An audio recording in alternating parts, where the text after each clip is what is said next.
Hey guys, it's your boy Abby here, back with another video. So today I'll be teaching you 3 ways to be able to completely clean sweep any team 13-0 in Valorant. Before we get into the video, be sure to like and to subscribe as I'll help me make more videos in the future, and be sure to watch the full video as it will help you guys out as well. So, the first step to be able to clean sweep any team is to firstly trust in your aim and your teammates. Now, to trust in your aim is one thing, and to trust in your teammates is a whole nother level. So why am I saying this? If you're watching this video, I'm sure your aim is already on point, but you keep dying because of unnecessary peeking or bad positioning.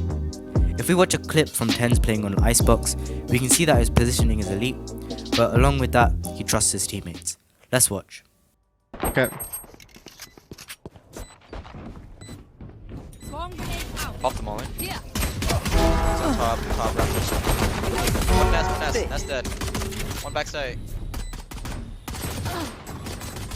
I have another molly. Where's it planted? One's going down, Playing default. Pop the molly. One nest. Up. One enemy remaining. I'm dead. Last one right side, swing right.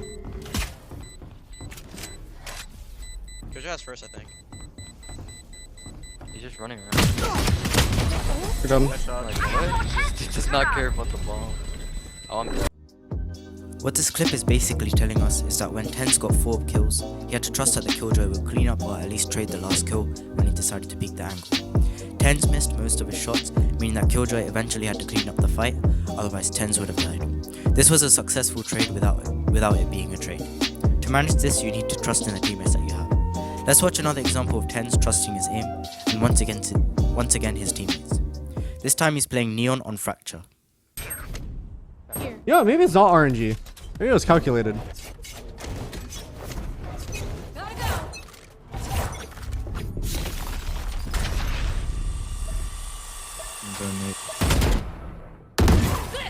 Watch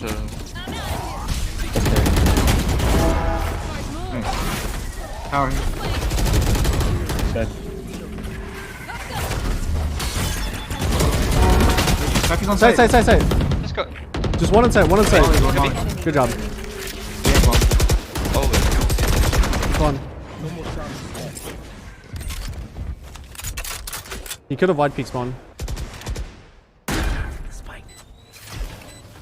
Okay. Not out. Fuck you, Cypher. got the crossfire.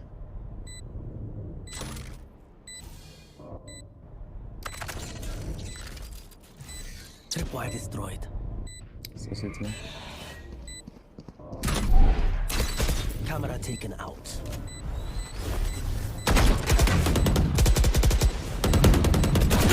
Good job.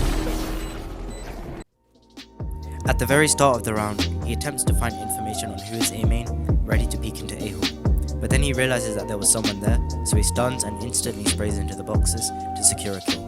Then he dodges a flash due to the neon slide, and then attempts to make space for his team. After he opens the door, he sees that Breach had another flash ready for Tens to eat up, so Tens placed his wall up and used his movement to avoid dying. That's when the rest of the team followed through and killed the Breach. Now if Tens had died here, it would have been harder for the team to play for the plant.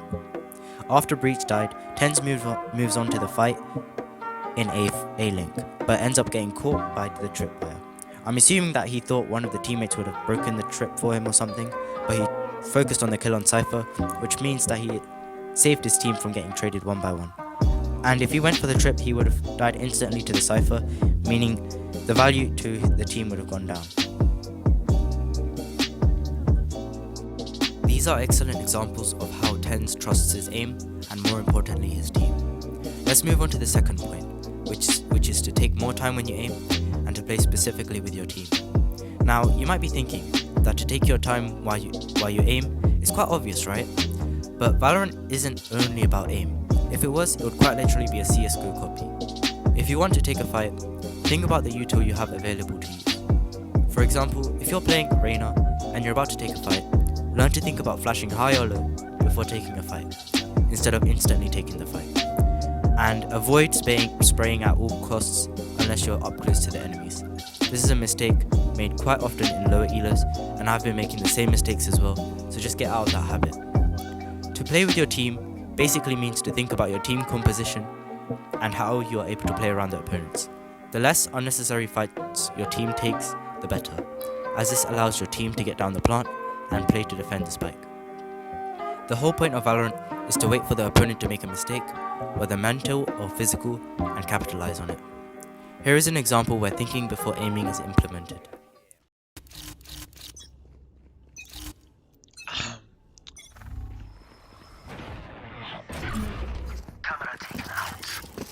Bring them down. Nades are.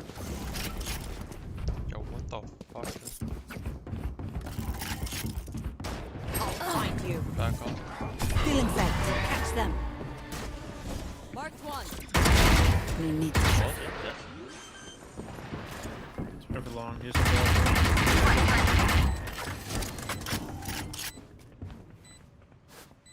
Can't see your cross yet. Yo, you guys should play back now. That's out.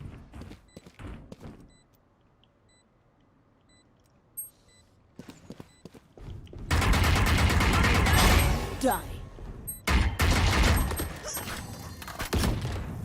Feeling safe. Last player standing. One enemy remaining. Nice, you haven't. Sinatra was playing Reyna on Pearl, meaning that he was playing his comfort character, which also means he's able to play the character to quite a high level.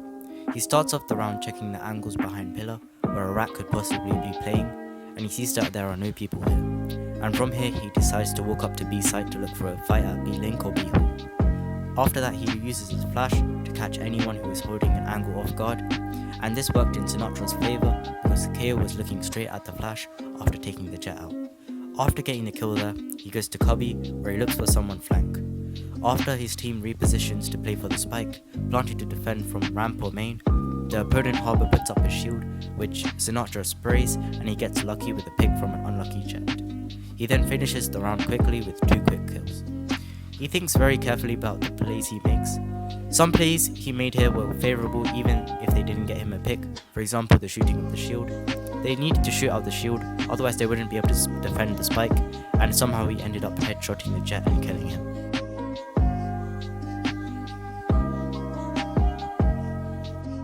Then the flash at the start of the round gives the team some confidence to enter the site, or at least make the team think that their Reyna has anyone coming from tower, tunnel or link. After he repositions back to ramp, he plays with the Cypher and the Fade to play for spike, which ends favourably with the Cypher trading the Fade, and Sinatra finished up the round by getting the last 2 kills. The third and final point to 13-0 any team is to think about your economy. Your economy can decide the entirety of your game, and if your economy isn't good, then that means you cannot buy the guns you are the best with, and that means you are essentially limited in what you can do. If you don't have good eco, you have very little chance of actually winning the game, let alone 13-0ing the opponents. On pistol round, I suggest fully buying your util, or ghost or some util, or if you're playing a selfish character such as Reyna or Jet, who doesn't need much util, you can play Sheriff, if you trust your aim. On second round, if you lost a pistol round, I suggest saving completely and not buying anything apart from your util, and leaving yourself with no shield and classic. That way you can focus on baiting your opponents and trying to get the plant down for extra credits, and trying to get a free kill or 2 to try and get some extra credits as well. If you won pistol round however, you have to either use this as a bonus round or to buy light guns like the Spectre to ensure you get the second round. If you win the second round, you essentially get free credits and you're able to full buy to play a bonus round for even more credits. On third round and above, you can play whatever guns you want, but do not play an op on third. If you're running out of credits, then play a lighter weapon or play light shields. The aim is to keep enough credits for at least a Vandal or a Phantom with full util at all times, with at least light shields. After third rounds, you're able to play whatever guns you wish. When you are winning and your opponent is running low on credits, you can capitalize off this information and try to make them go on a losing streak and waste any credits they have. The more rounds you have, the more money you have, meaning the more rounds you can waste away if you or your team make a mistake. Here is an example where the team is on eco and they have to play around their opponents. Sky view on replays just is very impressive, especially on a map like Bind where you have a lot of lineups, especially when Viper's now into play. Paint shows just thrown out of the TP, shut down Dubstep as he tries to blast back his way into Hookah. Very entertaining way to get a kill. We've seen a couple of those so far. An orbital strike available as well now means that the utility is going to do a lot of talking on this map. It's just done so already, it's going to do so even more. I want to highlight Seeker's going out. Look at Alone Fizz, or Alone Phil, sorry, used all of his utility over to the members of Team Secret. They've got a kind of one snake bite left. Playing Aftermath is going to be difficult, and Myth, this is terrible. They rotated to the wrong site at the wrong time. This is going to be such a hard retake. What queue were they going off of? The Seekers, perhaps? Now they're looking to rotate back, but it seems like Kaduma can do it all by himself with Beta! These hand cannons are all they need! Sheriffs! The defending team here is on an eco round, which means they have to play against any aggressive pushes. What this means is that they have to wait for them to peek, and the attackers will get punished because the defenders are ready. They start to clear up B site, but then they move on to A site, where the defenders are forced to play for full retake, and the Chamber and Brimstone manage to get 2 impressive kills each to secure the round. So to sum this video up, the 3 tips I am leaving you today with is to trust in your aim and your team, to think before aiming and to play around your team, and to think about your economy. That's it from me. If you enjoyed this video, be sure to like and subscribe. Thanks for watching, I'll see you in the next one. Peace out, guys.